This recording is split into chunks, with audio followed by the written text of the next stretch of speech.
آداب پر ایک ایک کر کے ایک ایک ادب ذکر کرتے ہوئے آگے بڑھتے ہیں۔ میرے بھائی، سب سے پہلا ادب جو ہمیں ہر عبادت میں یاد رکھنا چاہیے وہ ہے اخلاص اور اتباع سنت۔ ہم جو بھی کام اپنی زندگی کا کریں وہ خالص اللہ کے لیے کریں، اس میں کسی قسم کی شرکت نہ ہو، اور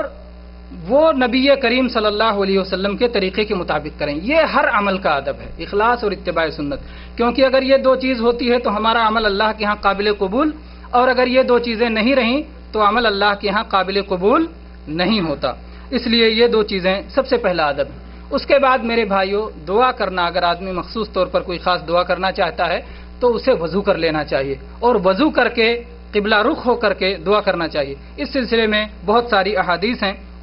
آئیے دیکھتے ہیں۔ یہ حدیث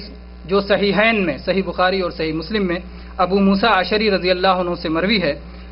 کہ اللہ کے نبی کریم صلی اللہ علیہ وسلم جب غزوہ حنین سے فارغ ہوئے تو آپ نے کچھ لوگوں کے پاس جو ادھر ادھر بکھر گئے تھے ان کے پیچھے آپ نے ابو موسیٰ اشعری رضی اللہ عنہ کو اور ابو عامر اشعری رضی اللہ عنہ کو بھیجا۔ یہ لوگ گئے، ابو عامر اشعری رضی اللہ عنہ پر کسی طرف سے تیر آیا اور ان کے گھٹنے میں لگا، جس کی وجہ سے وہ شہید ہو گئے، اور وہ شہید ہوتے ہوتے انہوں نے ابو موسیٰ اشعری رضی اللہ عنہ کو بتایا کہ میرا قاتل فلاں ہے۔ انہوں نے دوڑ اس کی طرف گئے اور اس کو بھی انہوں نے قتل کر دیا، اور اس کے بعد میں آئے ان کے پاس پہنچے تو انہوں نے کہا کہ دیکھو، میں تو اللہ کی راہ میں جان دے رہا ہوں، لیکن جب جناب محمد الرسول اللہ صلی اللہ علیہ وسلم کی خدمت میں پہنچنا تو ان سے میرا سلام عرض کرنا اور کہنا کہ اللہ کے نبی میرے لیے مغفرت کی دعا کیجیے۔ دیکھیے، مغفرت کی دعا کیجیے میرے لیے۔ تو ابو موسیٰ اشعری رضی اللہ عنہ جناب محمد الرسول اللہ صلی اللہ علیہ وسلم کے پاس پہنچتے ہیں اور کہتے ہیں، ان کا پیغام پہنچاتے ہیں۔ اللہ کے نبی کریم صلی اللہ علیہ وسلم پانی طلب کرتے ہیں۔ پانی طلب کرنے کے بعد آپ اس سے وضو کرتے ہیں۔ وضو کرنے کے بعد آپ اپنے دونوں ہاتھوں کو اٹھاتے ہیں اور کہتے ہیں اللہم اغفر لعبیدک ابی عامر، اللہم اغفر لعبید ابی عامر، اے اللہ اپنے چھوٹے سے بندے ابو عامر کی تو مغفرت فرما۔ اور اس کے بعد میں آپ نے دعا کیا، کہتے ہیں کہ آپ نے ایسے اپنے ہاتھ اٹھائے کہ آپ کے بغل کی سفیدی نظر آئی، یعنی خوب آپ نے ہاتھ اٹھایا اور آپ نے کہا کہ اے اللہ اپنے بندے ابو عامر کی مغفرت فرما دے، اور اے اللہ اپنی مخلوقات میں سے بہت سارے لوگوں سے اللہ ان کو اوپر کر دے، اپنی مخلوقات میں سے بہت سارے لوگوں سے ان کو اوپر کر دے۔ کہتے ہیں جب میں نے نبی کریم صلی اللہ علیہ وسلم کا یہ پیارا انداز دیکھا تو میں نے کہا کہ اللہ کے نبی میرے لیے بھی مغفرت کی دعا کیجیے۔ کون صحابی؟ ابو موسیٰ اشعری رضی اللہ عنہ جو پیغام لے کے آئے تھے، کہتے ہیں کہ اللہ کے نبی میرے لیے بھی بخشش کی دعا کیجیے۔ تو اللہ کے نبی صلی اللہ علیہ وسلم نے پھر ان کے لیے بھی بخشش کی دعا کی اور کہا کہ اے اللہ عبداللہ ابن قیس جو ان کا نام ہے، ان کا نام لے کے اللہ کے نبی نے دعا دی، اے اللہ عبداللہ ابن قیس کی مغفرت فرما، ان کے گناہوں کو معاف کر دے اور ان کو قیامت کے دن اچھی جگہ میں داخل فرما، یعنی جنت میں داخل فرما۔ تو میرے بھائیو، اس حدیث سے کیا ہمیں سبق ملتا ہے کہ نبی صلی اللہ علیہ وسلم نے پانی طلب کیا، وضو کیا، اور اس کے بعد میں آپ نے دونوں ہاتھ اٹھا کر کے دعا فرمائے۔ تو یہ اہم آداب میں سے۔ اسی طرح سے عمر ابن خطاب رضی اللہ عنہ کی حدیث جو صحیح مسلم میں ہے،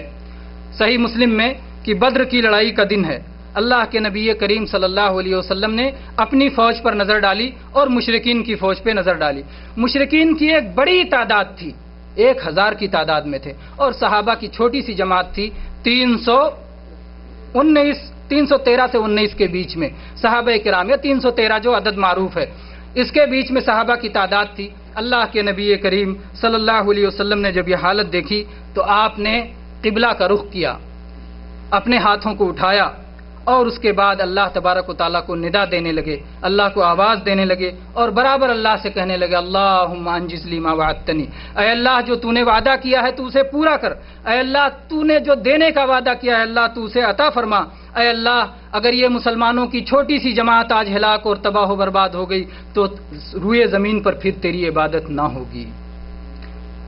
برابر اللہ تعالیٰ سے اس طرح سے رو رہے تھے، گڑ گڑا رہے تھے، گریہ زاری کر رہے تھے، قبلہ کی طرف آپ کا چہرہ تھا اور آپ اپنے ہاتھوں کو پھیلائے ہوئے تھے کہ آپ کی چادر جو آپ اوڑھے ہوئے تھے، آپ کی چادر سرک کے گر گئی، ابو بکر رضی اللہ عنہ آئے اور پیچھے سے پکڑ لیا آپ کو اور آپ کی چادر درست کی اور کہا کہ اللہ کے نبی صلی اللہ علیہ وسلم اطمینان رکھیے، اللہ کی مدد آنے والی ہے اور اللہ تبارک و تعالیٰ آپ کو اپنا وعدہ دینے والا ہے۔ اور چنانچہ دنیا جانتی ہے کہ پھر بدر کے میدان میں کیا ہوا، ایک تاریخ لکھ دی گئی کہ جسے قیامت تک شاید ویسی تاریخ دوبارہ نہ دہرائی جائے کہ 313 کی مٹھی بھر جماعت نے 1000 کو کس طرح سے شکست فاش سے ہمکنار کیا۔ تو بہرحال میرے بھائیو، اس میں دعا کا آداب یہ ہوا کہ آدمی خوب اللہ سے گریہ وزاری کرے اور قبلہ کی طرف ہو جائے اور اپنے دونوں ہاتھوں کو اٹھا کر اللہ سے دعا کرے۔ اسی طرح سے میرے بھائیو، جناب محمد الرسول اللہ صلی اللہ علیہ وسلم کی یہ حدیث بھی جو سنن نبی داؤد میں اور سنن ترمذی میں مروی ہے کہ آپ نے فرمایا کہ تمہارا رب بڑا حیادار ہے، بڑا سخی ہے، وہ اپنے بندے کے جب دونوں ہاتھ اٹھے ہوئے دیکھتا ہے تو انہیں خالی واپس کرتے ہوئے شرماتا ہے۔ تو اس لیے دونوں ہاتھوں کو اٹھا کے اللہ سے دعا کرنا۔ میرے بھائیو، اسی طرح سے ہاتھ اٹھانے کے مسئلے میں یہ بھی ہے کہ ہم ہاتھ کیسے اٹھائیں۔ تو ایک تو مسئلہ ہم کو معلوم ہو گیا کہ اتنا اٹھائیں کہ بغل کی اگر جتنا ابتحال زیادہ ہو۔ ایک تو یہ آیا ہے کہ ہمارے ہاتھ ہمارے کندھوں کے سامنے تک ہوں، یہ صحیح ابی داؤد کی ابن عباس رضی اللہ عنہ کی موقوفاً حدیث ہے کہ ہمارے دونوں ہاتھ ہمارے کندھوں کے سامنے تک ہوں، اس طرح سے۔ اور ظاہر بات ہے کندھوں کے سامنے ہوں گے تو بغل کی سفیدی شاید کم نظر آئے گی، تو اس سے بھی اوپر جتنا آدمی جتنا زیادہ گریہ وزاری کرے اور اگر ہاتھ اس کے اوپر اٹھتے ہوئے چلے جائیں تو اس میں کوئی حرج نہیں ہے۔ اور جس طرح دعا میں جو ہے اللہ سے آدمی اللہ تبارک و تعالیٰ کی طرف، ظاہر بات ہے اللہ تبارک و تعالیٰ اوپر ہے اور ہمارے دل اوپر کی طرف کھینچتے ہیں، تو اس طرح سے ہمارے ہاتھ بھی، ہماری نگاہیں بھی، ساری چیزیں اوپر کی طرف اٹھتی چلی جاتی ہیں، اوپر کی طرف اٹھتی چلی جاتی ہیں۔ اور اللہ کے نبی کریم صلی اللہ علیہ وسلم نے ایسے ہی صحیح بخاری کی روایت ہے کہ جب آپ کفار مکہ آپ کو تکلیف دے رہے تھے، پریشان کر رہے تھے، تو آپ نے کعبہ کا رخ کیا اور قریش پہ آپ نے بد دعا فرمائی۔ تو دعا میں بھی اور بد دعا میں بھی قبلہ رخ ہونا یہ نبی صلی اللہ علیہ وسلم سے ثابت ہے۔ اور آپ نے جن جن لوگوں کا نام لے لے کے بد دعا کیا، عتبہ پر، ربیعہ پر، ابو جہل پہ، یہ سارے لوگ بدر کی لڑائی میں سب کے سب جہنم رسید ہو گئے۔ میرے بھائی، یہاں ایک بات یہ یاد رکھنے کی ہے کہ دعا میں ہاتھ اٹھانا یا تو عام دعاؤں میں ہوگا اور یا تو ان دعاؤں میں ہوگا جس میں ہاتھ اٹھانا ثابت ہے۔ جیسے عام دعاؤں میں مثلا رات میں آپ بیدار ہوئے اور آپ کو دعا کرنا ہے، یا اسی طرح سے کسی موقع پر آپ کسی بھائی کے لیے خاص دعا کرنا چاہتے ہیں، یا ایسے ہی سفر کر رہے ہیں، سفر کی حالت میں آپ دعا کرنا چاہتے ہیں، یا بارش ہو رہی اور بارش میں دعا قبول ہوتی ہے، آپ ہاتھ اٹھا کے دعا کرنا چاہتے ہیں، تو یہ عام دعائیں ہیں، اس میں ہاتھ اٹھا کے دعا کریں گے۔ یا پھر وہ دعائیں جس میں ہاتھ اٹھانا ثابت ہے، مثال کے طور پر صفا کی پہاڑی پر جب آدمی عمرہ میں صفا اور مروہ کے بیچ میں سعی کرے تو صفا کی پہاڑی پر اور مروہ کی پہاڑی پر ہاتھ اٹھا کے دعا کرے۔ کنکریاں مارنے کے بعد پہلی اور دوسری، آخری نہیں، پہلی اور دوسری پر کنکری چھوٹا جمرہ اور درمیانی جمرہ کو کنکری مارنے کے بعد نبی صلی اللہ علیہ وسلم نے ہاتھ اٹھا کے دعا کیا ہے، اس لیے وہاں بھی ہاتھ اٹھا کے دعا کیا جائے گا۔ تو اس طرح سے جہاں جہاں جو ہے ہاتھ اٹھا کے دعا کرنا ثابت ہے، یا جمعہ کے دن اگر آدمی جمعہ کے خطبے میں اللہ تبارک و تعالیٰ سے بارش مانگنے کی دعا کر رہا ہے تو اس وقت بھی ہاتھ اٹھا کے دعا کرے گا کیونکہ ثابت ہے۔ تو جن جگہوں پہ ثابت ہے وہاں ہاتھ اٹھائیں گے یا عام دعاؤں میں ہاتھ اٹھائیں گے، لیکن ایسی دعائیں کہ جس میں ہاتھ اٹھانا ثابت نہیں ہے وہاں پر ہاتھ نہیں اٹھایا جائے گا۔ مثال کے طور پر مسجد میں داخل ہونے کی دعا ہے، اب آدمی ہاتھ اٹھا کے اللہم افتح لی ابواب رحمتک اگر کوئی پڑھتا ہے تو کہا جائے گا نہیں، یہاں ثابت نہیں ہے۔ گھر میں داخل ہونے اور نکلنے کی دعا ہے، حمام میں داخل ہونے اور نکلنے کی دعا ہے۔ تو ایسی دعائیں جو خاص مواقع پہ ہیں اور جس میں ہاتھ اٹھانا ثابت نہیں ہے اس میں ہاتھ نہیں اٹھایا جائے گا، عام دلیلوں کو لے کر کے کہیں کہ عام دلیلیں عام مواقع کے لیے رہیں گی، خاص مواقع کے لیے نہیں۔ ایسے ہی کوئی کہے یہ ساری دلیلوں کو لے کر کے کہے کہ فرض صلات کے بعد بھی امام ہاتھ اٹھائے، مقتدی ہاتھ اٹھائیں اور سب لوگ ہاتھ اٹھا کے دعا کریں، عام دلیلوں کو دلیل بنائیں، تو کہا جائے گا کہ نہیں۔ نبی کریم صلی اللہ علیہ وسلم نے روزانہ 5 وقت کی صلات اپنے صحابہ کو پڑھائی ہے اور کافی مدتوں تک پڑھائی ہے۔ اگر آپ نے کبھی ایسا کیا ہوتا تو ضرور ثابت ہوتا، جبکہ آپ کے رات کے اندھیرے کے اعمال بھی ثابت ہیں، تو یہ ثابت رہنے سے کیسے چھوٹ جاتا؟ اس لیے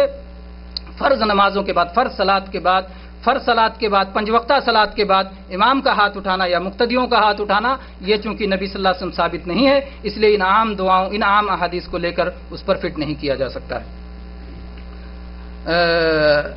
آگے چلتے ہیں. ایک مسئلہ یہ ہے کہ دعا میں ہاتھ ایسے ملائیں گے یا کھلا رکھیں گے. اس سلسلے میں کوئی صریح حدیث تو نہیں مل سکی. شیخ ابن عثیمین رحمہ اللہ یہاں کے بہت بڑے محقق عالم گزرے ہیں, انہوں نے کہا ہے کہ دعاؤں میں ہاتھ ملا کے رکھنا چاہیے اور کھول کے نہیں رکھنا چاہیے, اس لیے کہ کھول کے رکھنے کی کہیں کوئی اصل موجود نہیں ہے. واللہ عالم. آگے چلتے ہیں. دعا کے آداب میں سے یہ بھی ہے کہ اللہ تبارک و تعالیٰ کی حمد و ثنا بیان کی جائے اور نبی کریم صلی اللہ علیہ وسلم پر صلاۃ بھیجا جائے, درود بھیجا جائے. اس سلسلے میں کئی احادیث ہیں. چنانچہ صحیح ابی داؤد اور صحیح ترمذی میں یہ حدیث ہے کہ اللہ کے نبی صلی اللہ علیہ وسلم نے فرمایا کہ جب تم میں سے کوئی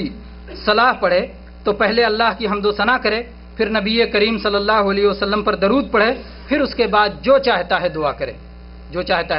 کب کہا آپ نے؟ پہلے اللہ کی حمد و ثنا کرے, اس کے بعد نبی صلی اللہ علیہ وسلم پہ درود بھیجے, پھر جو چاہتا ہے دعا کرے. گویا یہ اہم ادب ہے کہ پہلے آپ کو یہ کام کر لینا ہے. اسی طرح سے صحیح ترمذی میں عمر رضی اللہ عنہ کی موقوف حدیث ہے کہ زمین و آسمان کے بیچ میں دعا رکی ہوئی رہتی ہے اور اس دعا کا کوئی حصہ آسمان میں نہیں چڑھتا جب تک کہ جناب محمد الرسول اللہ صلی اللہ علیہ وسلم پر درود نہ بھیج لیا جائے. تو اللہ کے نبی صلی اللہ علیہ وسلم پر درود بھیجنے سے دعا کی قبولیت کی امید بڑھ جاتی ہے. اور اس کے کئی درجات ہیں میرے بھائیو. دعا میں درود پڑھنے کے کئی درجات ہیں. ایک درجہ تو یہ ہے کہ آدمی شروع میں اللہ کی حمد و ثنا کرنے کے بعد اللہ کے نبی پہ درود بھیجے, یہ پہلا درجہ ہے. دوسرا درجہ یہ ہے کہ دعا کے شروع میں بھی درود بھیجے اور دعا ختم کرنے پر بھی درود بھیجے. اور تیسرا درجہ یہ ہے کہ دعا کے شروع میں درود بھیجے اور دعا کے درمیان میں بھی درود بھیجے اور دعا کے اختتام پہ بھی درود بھیجے. ان تینوں درجات کا اہل علم نے